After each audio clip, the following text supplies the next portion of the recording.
on in our country, in the world.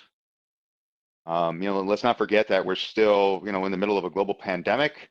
Everything that's going on with George Floyd, and what we've seen in terms of the tensions in the United States. I got to tell you, it has been trying to think of the proper adjective here, but maybe unprecedented might be the word that we use for the week. From a market perspective, from a bullish perspective, we seem to be ending on a good note. So I always want to make sure that this is a market news show, and we're going to be talking about that in market news driven. But we also don't want to be tone deaf to everything else that's happening in this world as well too. So, we're going to talk about today the news that's moving the market today, the news that moved the market all week, and just looking from a perspective on the macro scale, on a chart scale. We're going to do what we normally do on a Friday for closing remarks, and we're going to wrap up the week that was. And my partner today, as always on Friday, is Mr. Rob Fleming out of Denver, Colorado. Rob, how you doing today, bud?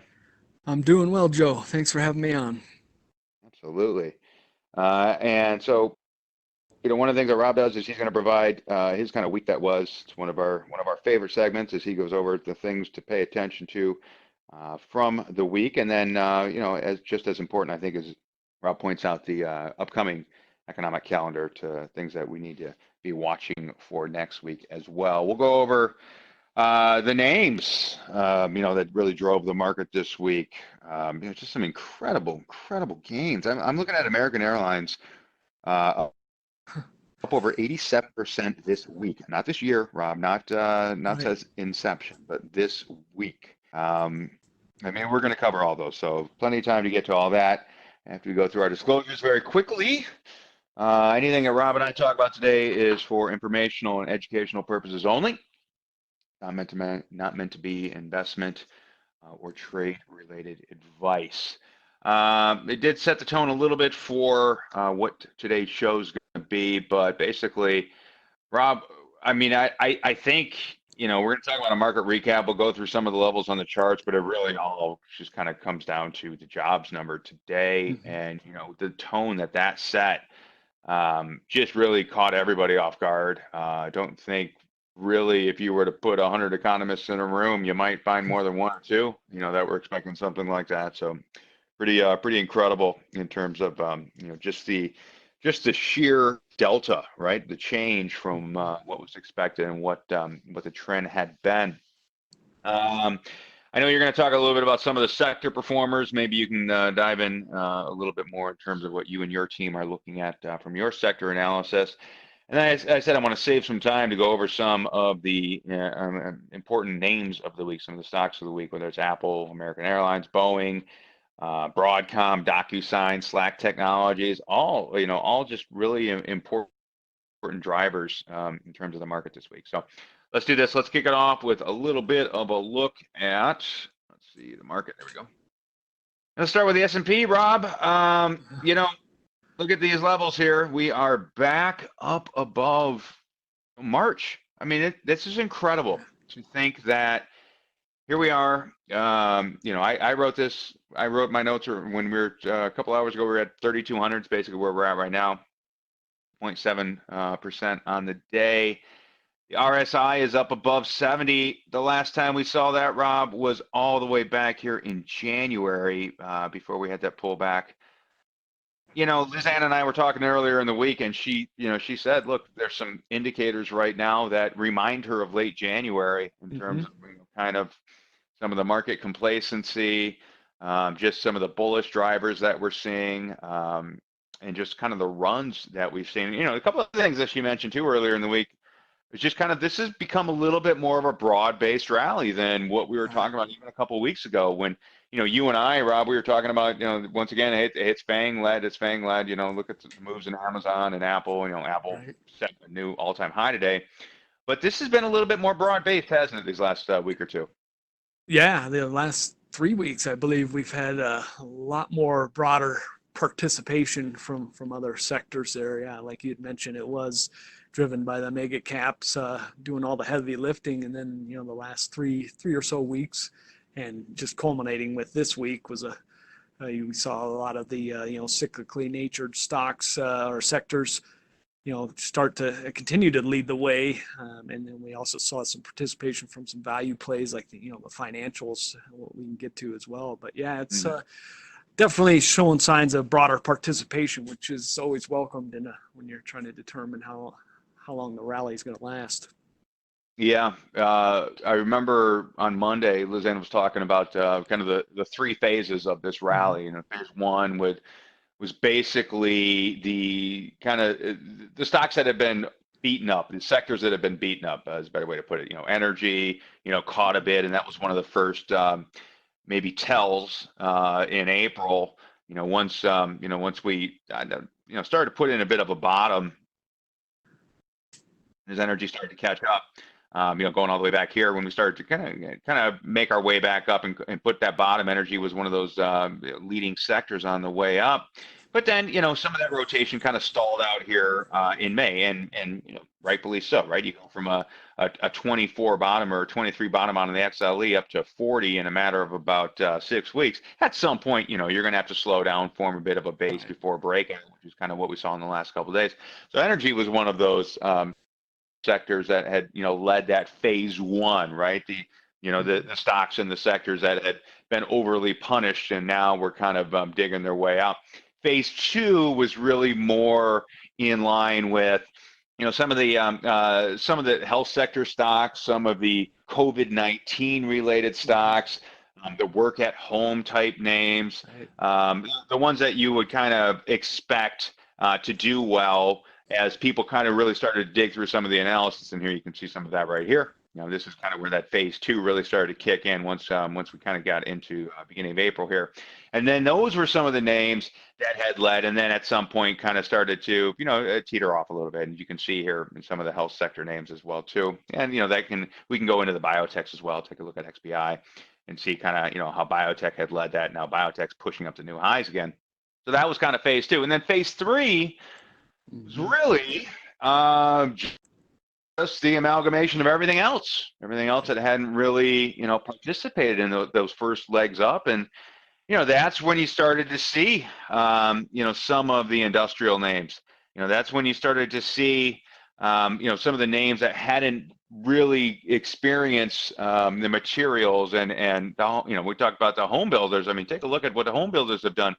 These names have really caught on in this kind of phase three of this sector rotation, to where now we're starting to see money kind of get spread out. I don't want to say equally, but at least spread out amongst some of the other sectors as well too. So it's not just such a narrow driven rally, it's more broad based.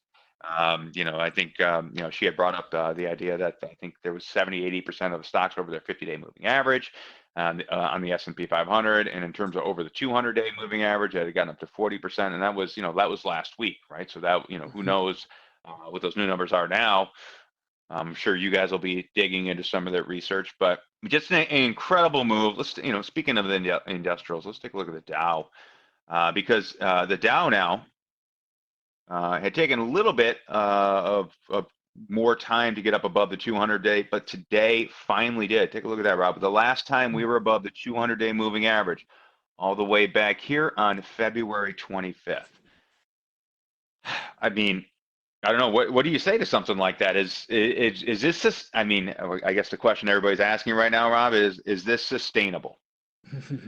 Well, I mean, it definitely, looking at the run we've had, it's definitely ripe for at least a pause or some sort of a pullback at some point. It definitely looks like the markets are a little bit overextended a little bit, but I think the Dow's recent surge has been a couple things. The financials have jumped into rally mode, and then also the heavy price of Boeing, that's actually recovered as well, and the Dow, the price weighted average, so that's been helping boost up that index. So I think that's a couple of the reasons we've seen that little extra upward momentum as of late.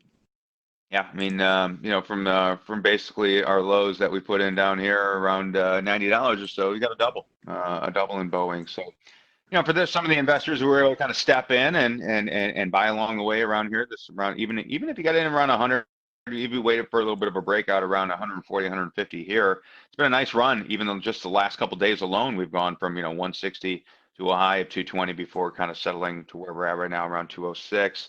A bit extended. You take a look at something, the RSI here. You see the RSI, up at around 78. Kind of tells me that maybe, to a certain extent, you might look at something like that and say, okay, well, it's okay if it starts to consolidate a little bit from here. The expectations for this thing, to continue to head back up. While it's still a bullish looking chart, at some point, it's okay if it takes a little bit of a breath, and that would make some sense to me. The Nasdaq. So Nasdaq, Rob, put in, or at least the composite. I think if you look at the NDX, even more so. We are back to our highs, which is incredible. I'm back here looking at the March 19th high. I see 98.38, and a high of today. We got to 98.45. So basically put in a new high today in the composite.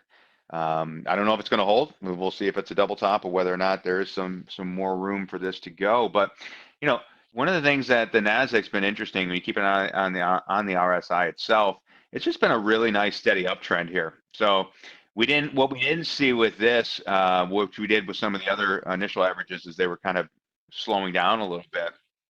You didn't see really the markets going up with the RSI teetering out. You saw it level off a little bit here, but still a nice little uptrend. The market's going up, Nasdaq's going up. Apple today, as we mentioned, one of those names that is really driving the market overall, 2.5%, $7.90, or excuse me, up $7.90 a day, all-time high in Apple today. And look, here we are going back to the March lows where we put in a print of around 212. So here we are over 100 points from the March lows that we saw Apple putting in new all-time high today. One of the other stories, though, to really point out is just been the catch-up of small caps. Mm-hmm. Small caps, unbelievable run recently, haven't they? Yeah, absolutely. And, we see the risk-on sentiment ramping up here, and that tends to help the smaller mid-size companies. Also, the heavily weighted banking sector, too, is getting a boost from, we're seeing a little bit of upward momentum in the Treasury yield curve. It's steepening a bit, and so that's definitely helped out. Yeah, no, we're going to take a look at that one, because that one, to me, is one of those interesting charts, and be careful what you wish for. All right. I mean, we'd all been hoping, to get that steepening, and we're saying, hey, steepening tends to indicate that the bond investors are looking for something a little bit better down the road, right? 6 to 9 months down the road, 2 years down the road. They're looking at a kind of a rosier picture for the economy, and I think that's kind of what we're really seeing now. But I mean, the Russell, first time over the 200-day moving average once again. Just like the Dow, since February, a little bit overextended at the 71, but remember, you can stay that way for a while. We saw that here for a while. We traded up for quite a few days before a little bit of a pullback towards the end of the year, and then got back up there again. We still have not hit the all-time highs here, or have not gotten back to the highs. We still got a ways to go before we start talking about that on the Russell. So there might be some more of a catch-up at play with that one as well. Semis. I bring up semis because the semis really helped out today with this move. And if you take a look at the Philly Semiconductor Index, setting an all-time high today, some of that was predicated off of the Broadcom news yesterday. They beat revenue estimates, issued inline quarterly guidance. Broadcom came in at 514, which is right in line, kind of the S&P Global estimate for earnings. With a little bit below year-ago earnings of 521, but revenue was up 4.1%. And anytime you have a positive revenue over year in this type of environment, that's pretty good. And so take a look at Broadcom itself, up 3.5%, was up quite a bit more earlier. So if you take a look at the high of the day, we got up to 328, down $9 from the high, but still up almost $11 on the day. Interestingly enough, if you look at where I did fail, it's basically right around these all-time highs that we had seen. So that's going to be an interesting one to keep an eye on. It was a bit of a storied name that kind of got, like I said, some of the semis going overnight, led to some of the strength that we saw coming into today. But, going forward, you just wonder, Rob, at what point does some of the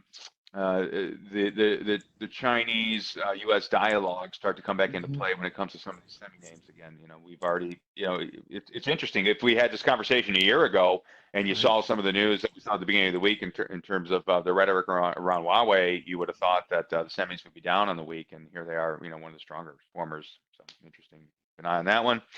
You had mentioned the strength of the financials, and absolutely, my friend, take a look at this. Yeah. So bringing up the XLF here, we can take off some of these fib charts here. Rally right into the 200-day, right up into that 200-day, hit its head. I got the 200-day at 26.89 on the XLF. When we look at the high of the day, I see 26.83. So right up into that, pulling back a little bit, but still up 3.6% on the day. For the week, I mean, basically, you take a look at 24 is kind of where we came in. We're trading 26.20, up almost 10% for the week. Really nice move on the financials. And you said a lot of that was predicated on this. So now, Rob, what my question is to you, as we Mhm. start to look at the 10-year yield here, is at what point does this move a little too far, too fast to where, this whole idea of free money forever, when does Right. that, when do we have to start maybe changing our thoughts on that one? Yeah, we're definitely keeping a close eye on that. We're looking at, there's been a lack of, with all the stimulus, the this government spending, and all the money being thrown at the crisis here. There's been a dialogue about when the bond market's going to react, and the bond vigilantes, if you will, come in and kind of increase inflation expectations and drive up yields. So that's definitely something to keep an eye on. I think a lot of this move this week, at least, was looking overseas at Europe. They're doing a coordinated, more coordination that we've seen in terms of offering stimulus or relief offerings for their economies there, and that's really drove the some of the yields over there higher and the euro higher. And then you look at the US dollar too this week, it's come under some severe pressure. So the key is to look at for the future in treasury yields is the US dollar. If that continues to go down there and boost inflation expectations, that's going to be the one thing that we're going to keep an eye on. Right now, it doesn't seem like inflation is too much of a threat right now. Still got a lot of an output gap there between our potential GDP and what we're running at now. But once that starts to get filled up, and if the dollar keeps coming down, then that could increase inflation expectations and could put some upward pressure on treasury yields. And we didn't think the 10-year would get to 1% until much later, but it looks like that might be coming sooner than You, later. you, So you didn't think it was going to get there in a week? So, right, yeah. yeah, you and everybody else. No, I hear you. I mean, I'm looking at, let's go back to that real quick, because you're talking about inflation, and I was going to bring up crude, but I want to go back to that 10-year yield for a second. Here we go. This is within, let's see, I want to say about 3 weeks. The move in the last 3 weeks is 50% up from this $6, or excuse me, not $6, 60 basis point level that we were back at around May 15th, right around here, Mhm. 60 basis points. And here we are now. We had traded up as high to what was the high today? It looks like the high is 957, so almost a full percent, as you had mentioned. So 95 basis points. We're back down to 90 and change at this point. But I mean, that's just an incredible move. And I think, that says two things to me. That says that, number one, a lot of these bond positions, that had been, really bullish, basically, really since the beginning of the year, where we had this huge move up.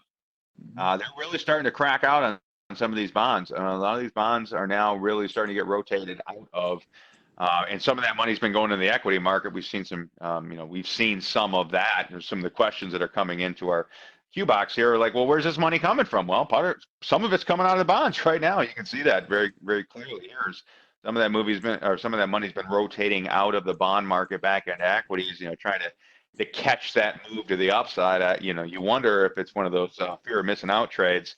And I think we'll start to get more data as we see some of the investor sentiment numbers from Sentiment Trader. Be interested to see what those look like next week as we're starting to see kind of the smart money, dumb money index. One of the things, though, I want to bring some attention to is, you'd mentioned the possibility of inflation, and it's interesting because when I look at something like crude and I see the move that crude's had, off the bottoms. Now, I purposely brought up the July crude, so it's not bringing in the negative numbers that we saw in May, or basically the zero print that we saw in June. But really, let's look at the July barrel as around 17 and a half, kind of being the low there. We put in more than a double since that point. I mean, basically, crude is up 115% since that April bottom, and you wonder at what point do you start to see that kind of move into some of the PPI numbers, the producer price index numbers? How is that going to maybe potentially slow down, what we've seen from the CPI, and how is that going to affect consumers at some point? We're starting to get back into opening the economy. We're starting to get back into people using their cars more. We're starting to see some movement in some of the automobile sectors here. You take a look at a stock like GM or a stock like Ford and what they've done, or Tesla, right? You've seen what these stocks have done recently. You take a look at the airlines. American Airlines, Rob. American Airlines is up 87% this week. This week. That'll make some long call buyers there pretty happy.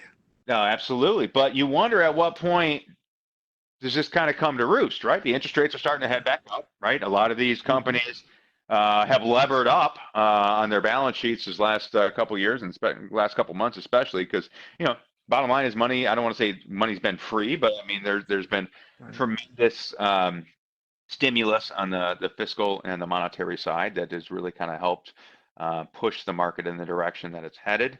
And you wonder at what point. I think you're going to talk about this in a couple minutes here when you get to your upcoming next week, that the FOMC is meeting next week, and that might be one of the things that that gets addressed, is that at what point do they kind of turn off that spigot. But these are all really interesting topics of conversation. I want to get to a couple of the questions real quick. And this, we talked about some of your sector analysis that you and your team do. This comes from Bill in Washington. He says, "Hey, what sectors do you guys, project being exceptionally strong in the next month or the next quarter?" So Rob, as you guys are doing your sector rotation analysis, are there some that maybe you are looking at more so than others? Yeah, well, right now the sector analysis is kind of thrown in flux with all the uncertainty, the valuation, just futility.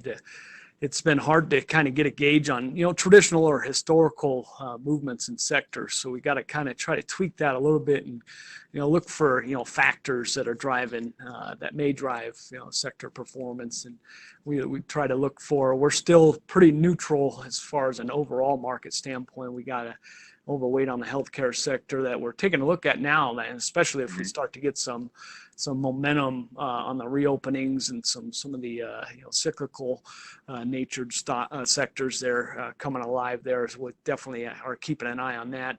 Financials, we want to keep an eye on. That could be something if we continue to see economic activity coming back. That suggests that maybe there won't be as much of the loan loss or bad loans on the balance sheets that they had. Last during earnings season this season, all the banks ramped up their provisions for loan losses. So that could be a tailwind if we continue to get some traction on the economic reopening, and then the yield curve as well steepening too could help out. So financials is one we're keeping an eye on, and then we're definitely want to look at.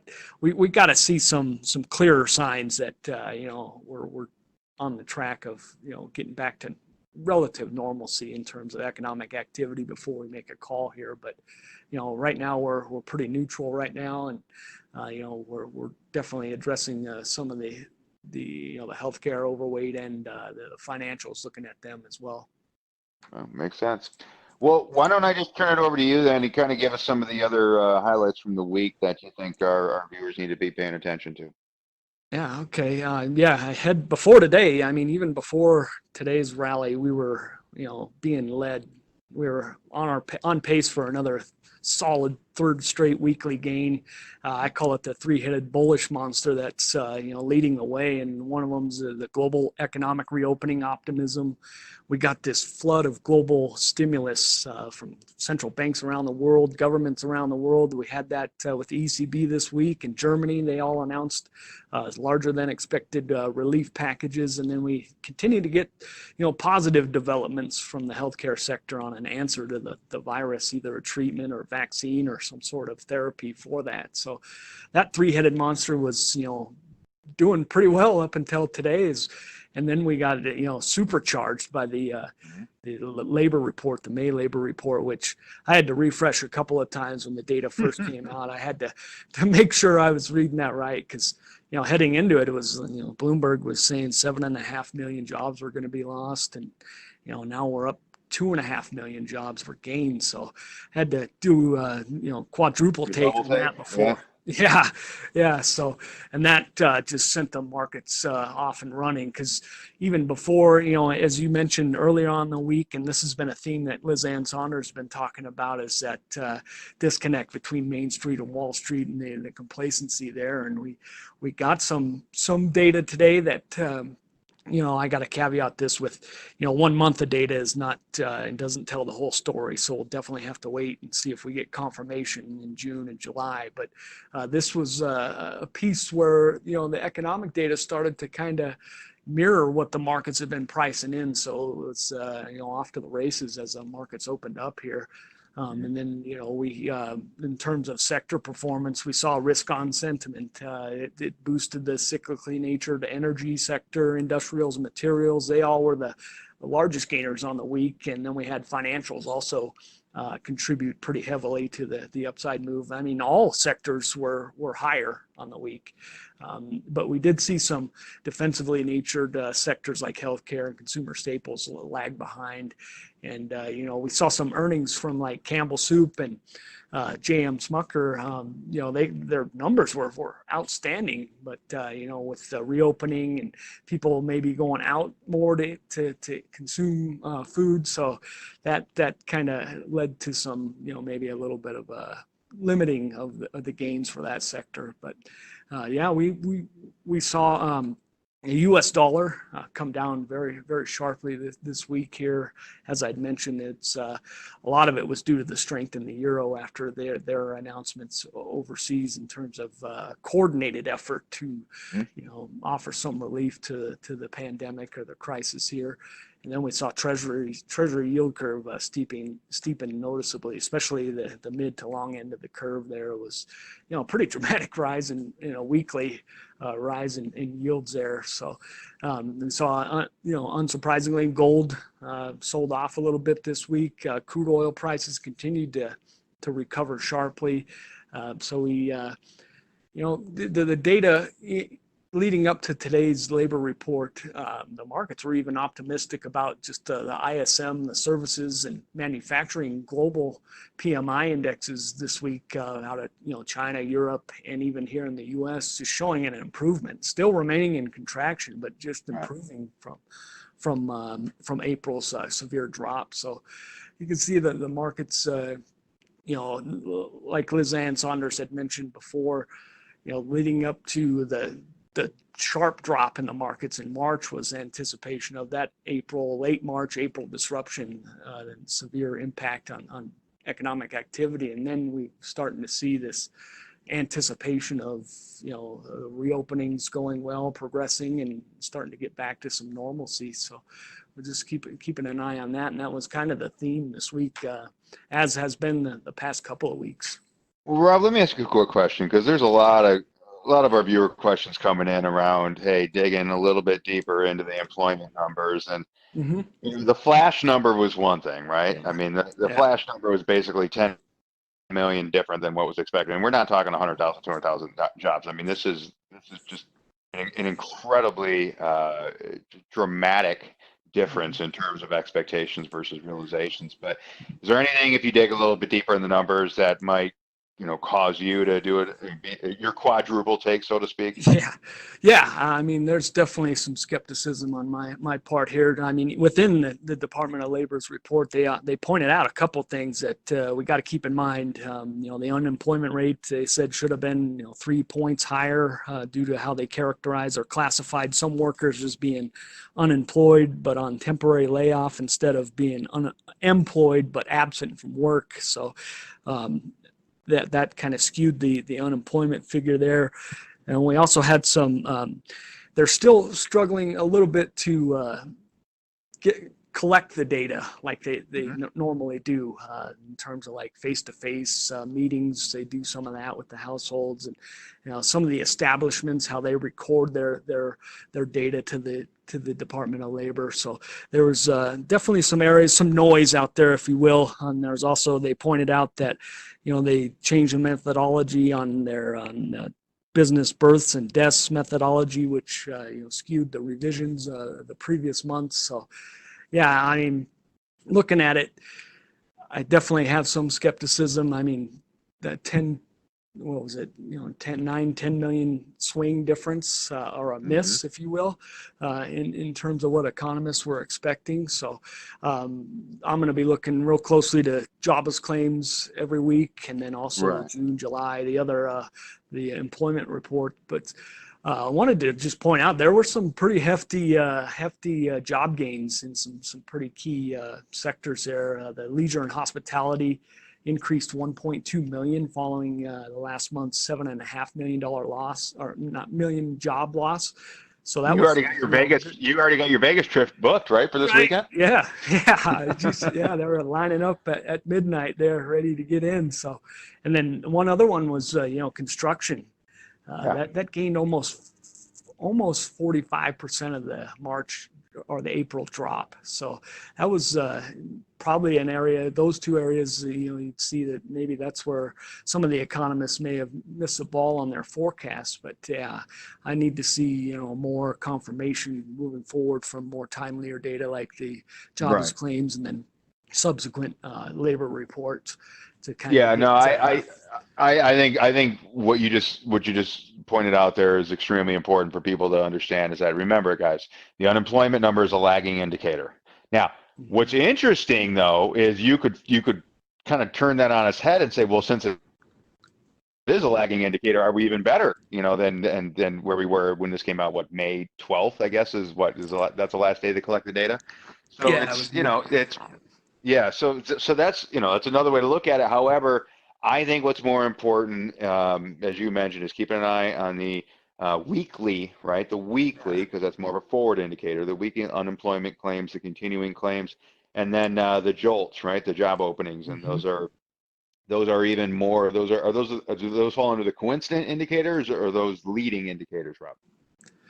Leading indicators. I mean, Yeah. some of them, yeah, they on the jobless claims is a leading indicator for Yeah. sure. And then what I like to pay attention to, or what I'm going to pay attention to more than I have been, is the continuing claims figures. Yep. And Once the we see 4 week some, moving average on those. yep, Yeah. I mean, that's yep, and that's important, guys, to keep an eye on these moving averages, just like you do on a chart, right? I mean, we can get caught up in all the in all the kind of the vacillations back and forth on the chart. It's kind of the moving averages that smooth out that data. The same thing happens in terms of unemployment numbers. They have a 4 week moving average. Keep an eye on the net change there.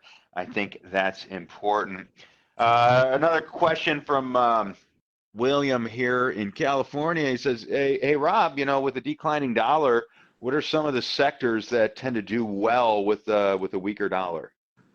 well, I mean, anybody that's got a big presence globally is going to benefit from bringing profits from overseas back and converting the profits into dollars. So that'll definitely help. So the more globally focused sectors or companies definitely stand to do a little bit Bigger better. multinationals. Yeah. Yep.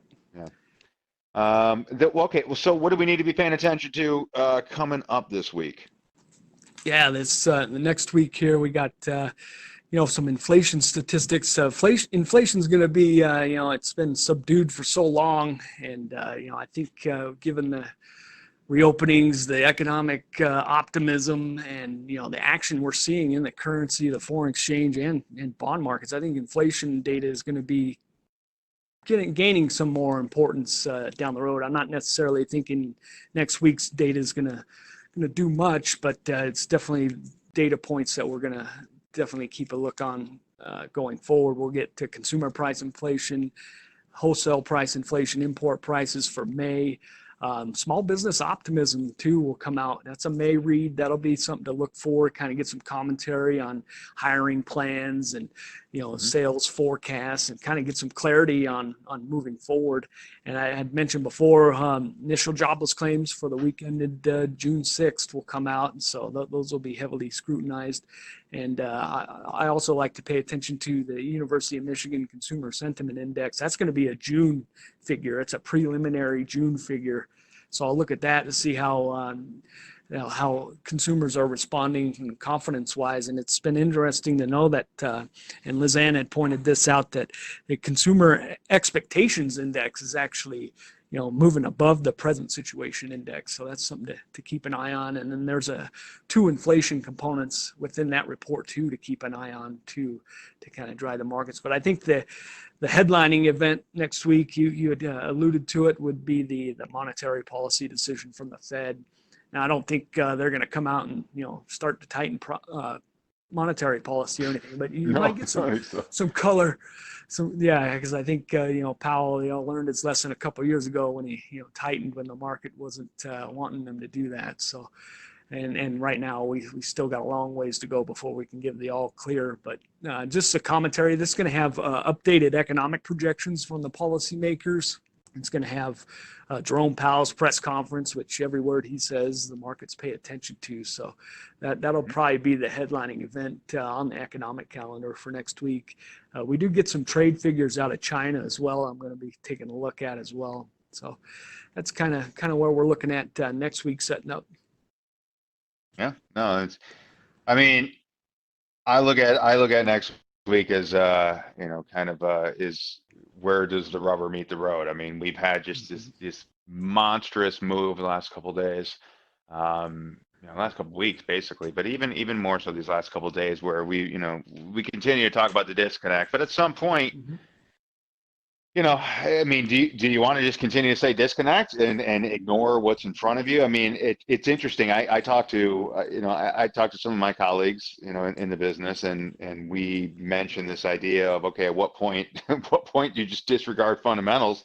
I don't think you ever disregard fundamentals, but clearly the market is not pricing in the fundamentals that you might normally look at as detrimental to a bullish move. Now, the market is forward looking, right? So the market is looking, it's a leading indicator. It's forward looking. It's looking 6 to 9 to 12 months out and saying, okay, if we take a look at these earnings numbers, what does that look like? Now, that's where I do feel that I need to kind of press the pause button a little bit. And it's not look, guys, it's not me saying, I'm not making any recommendations for your investments, whatever. But what I am saying is until expectations for earnings are dramatically revised upwards. Right now, expectations for next year around what? Maybe 125 to 130, maybe 135 on the high end. On the high end, in terms of the S&P. So let's just throw a little multiple on something like that and see what we get. So if I look at 135, and so guys, I'm going to walk you through this so you can do this on your own. So if the earnings expectations are 135, okay, and we're looking at a market that is basically what? We're at 3,200 today in the S&P. We'll just round up and say 3,200. So 3,200 divided by, and I'm going on the high end of expectations right now, 135. We're looking at a market multiple that's pushing 24. It's 23.7. Not exactly a cheap market.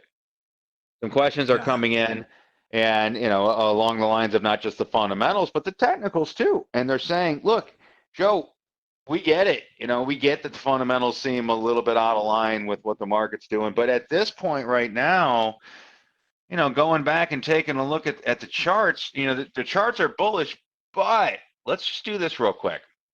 let's go through and take a look at maybe some of the runs that we've seen, some of the bigger runs that we've seen recently. Take a look at the XLF. The XLF is pushing up over 70 in the RSI. So 70, when I go back and look at prior times when we've gotten up this high, we've either kind of leveled off, which is, hey, that would be fine. We get a little bit of a level off, form another base, and then potentially move back upwards. That would be fine. But the last couple times, and the reason I'm bringing the financials to the forefront is just because the move they've had this week. Take a look at what happened when we got up here before. The high, I think, was around 70, yeah, 71, 70, 72 or something like that, which is basically where we're at right now. You saw the market continue to head up, but you saw the RSI can start to lose a little bit of steam. So what did that mean? That means there was a divergence between what the market was doing and then what the relative strength was doing, the RSI was doing. So you didn't see money moving in as quickly into the sector, but you still saw it going up. So what does that mean? That means at some point you're going to have to start to fill this gap. At some point this is either going to have to go up to catch up with what's happening in the market, or the market's going to have to roll over. And that's what we saw back here. So I'm not, necessarily saying a roll over, but I'm saying just be careful, because the last time that we did see the RSI get this high was back here, and we did trade there for a while. So it doesn't mean that the market's going to start rolling over, but what it means is keep an eye on what you're seeing in terms of the pricing action, because if the pricing action continues to go up, but yet you're seeing the RSI roll over, that means that this rally is a little bit more susceptible to a potential pullback. Right? So we can kind of go through some of these here. That was the financials. Take a look at what the energy sector has done. I mean, another, just a huge, monumental move off the bottom of what we've seen here. Got it back up around that 70, 71 RSI here, same level again. Look at kind of what happened here. It's not necessarily a morning star, but you got this shooting up here, or shooting star, excuse me. Not exactly a shooting star just yet, but you got this move up here, and we'll see kind of what the follow through looks like. But once again, keep an eye on whether or not these RSI can continue to show strength in the face of this rallying market, or is this going to start to roll over, and then we're going to start to see maybe some consolidation, which, like I said, would not be a bad thing. But here we are, XLE is up almost 7% today. Just a really big move there. Let's go through a couple other ones. Healthcare we had talked about. Now, this one's interesting. This is what we talked about, that whole phase two, Rob, when we said, phase two is kind of that move into healthcare. There's consolidation here. And so what you're really starting to see is a nice little base forming right here. This is absolutely a sector I think that it's worthy to keep an eye on right now, because, if this thing does break out and we do take out these old highs, we are not in overbought territory by any means. We could easily kind of push back up, make another leg up in that move. So that's definitely something to kind of keep an eye on there. A few other ones people are asking about. I want to take a look at the home builders, just because of this massive move that we've seen in home builders recently. That does look like it's potentially a little bit of a shooting star there, up above 73 in an RSI, 73. You had mentioned the job rotation back into the construction sector, and that's probably some of that fuel that you're seeing pushing the home builders here. But just something to kind of keep an eye on, guys. Just be a little bit careful when you see these extremes, and we are at some of those extremes right now in terms of some of the sentiment and some of the oscillators as well too. Let's see. Anybody else got a question here that they're asking about? This is true. So a couple other people are talking about CFO and CEO surveys, looking a little bit more grim and bearish than what we're maybe seeing from some of the investor sentiments. Rob, that's important because they're still basically setting the hiring strategies for these companies, right? A lot of the CFOs and CEOs are still saying, here, you have a pile of money, X amount of dollars, and you kind of need to figure out whether or not we need additional workers to help with the productivity, or can we do it with a smaller base? And that has been one of these things, Rob, that I think you and I are gonna be having this conversation for a while in terms of changes. How have things changed?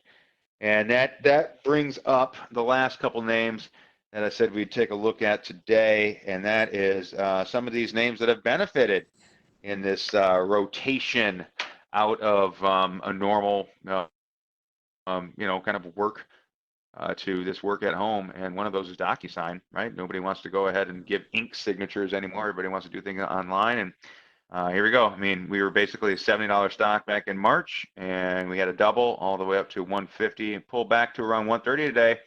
It's actually a good-looking pullback. I like that. I like seeing that. DocuSign now is a $23.2 billion market cap. That's incredible.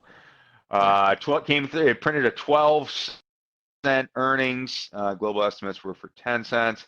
Revenue, Rob, up 38.8% year over year. And, you do like to see this kind of pull back to, in this example, it's a 20-day moving average. It's been a nice entry level in the past, and we'll see if that continues to be so today. And last but not least, Slack Technologies. Now, interesting about this one is it already had its big move, right? I mean, you had a $16 bottom that it put in March, traded all the way up to almost $40, or it did put a $40 high in. Came in today, $21.3 billion market cap. These levels are incredible for some of these companies now. They came in at a -2 in terms of the actual earnings. They did beat estimates. Their revenue was up almost 50%, 49.6%. Stock's being punished a little bit, down 15%. Now it is below the 20-day moving average, but one of the things that I do like to take a look at is kind of the momentum for the day. And you can see, I mean, we did trade down to about 30 and change, 30.72.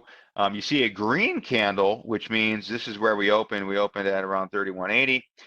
We traded at 31.77, traded down to a low of 30.52. But as the day's been progressing, what's been happening? We've been pushing back up to where we're at right now at 32.50. We did put in a high earlier of 32.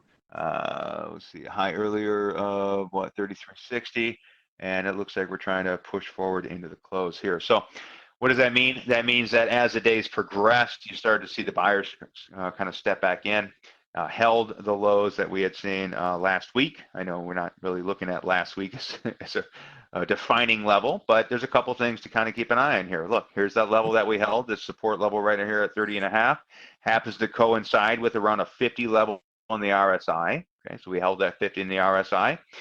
We actually came through and beat earnings, but just not enough given that huge move that we've had. So if you're looking for a potential entry signal, keep an eye and see if we can get back up above that 20-day. Some traders might look at that and say, hey, that might be an entry level for me to kind of take a look at, maybe sell some puts or something like that along the way. All right. Well, Rob, another successful Friday with you. Thank you, sir. Yeah, thanks for having me, Joe. Absolutely. So we are the last show of the day. But remember, as always, tune in Monday morning. It'll be 10 Eastern, 7 out here on the West Coast for Trader Talk in the morning.